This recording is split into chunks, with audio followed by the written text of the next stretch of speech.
오셨습니다. 지금 보도국 취재기자 연결해서 국내 코로나19 관련한 소식도 좀 들어보겠습니다. 김선미 기자, 어제 코로나19 신규 확진자 수 다시 세 자릿수가 됐습니다.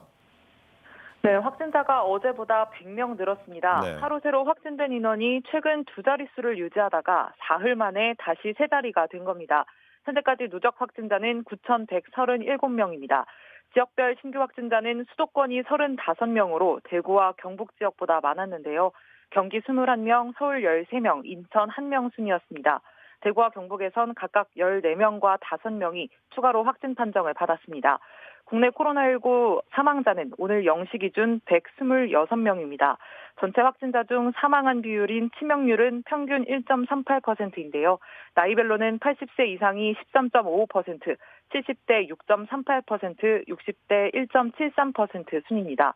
완치 판정을 받고 격리 해제된 확진자는 223명 늘어 3,730명이 됐습니다.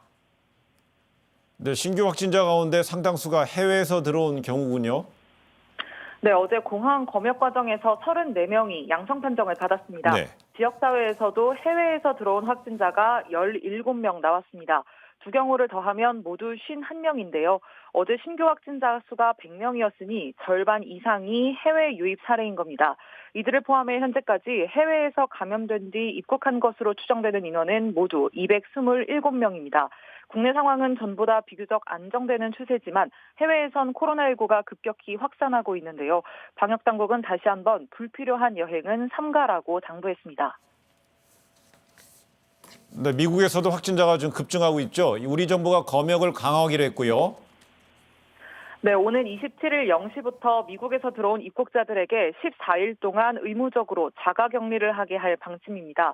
또 공항에서 코로나19 의심 증상을 보일 경우 곧바로 공항 검역소에서 검사를 받게 하기로 했습니다. 방역당국은 미국이 다른 국가에 비해 입국자 중 확진자 수가 많고 입국자 수도 많아지는 상황이라며 이같이 설명했습니다. 이 정부는 유럽발 입국자에 대해선 전원 코로나19 검사를 진행하고 있는데요. 미국은 유럽보다는 입국자 대비 확진자 수가 높지 않고 그래서 우선 증상이 있는 경우에만 검사를 진행할 것이라고 설명했습니다. 다만 앞으로 추이를 지켜보면서 필요할 경우 유럽과 같이 전수검사를 할 가능성도 있습니다. 지금까지 보도국에서 전해드렸습니다.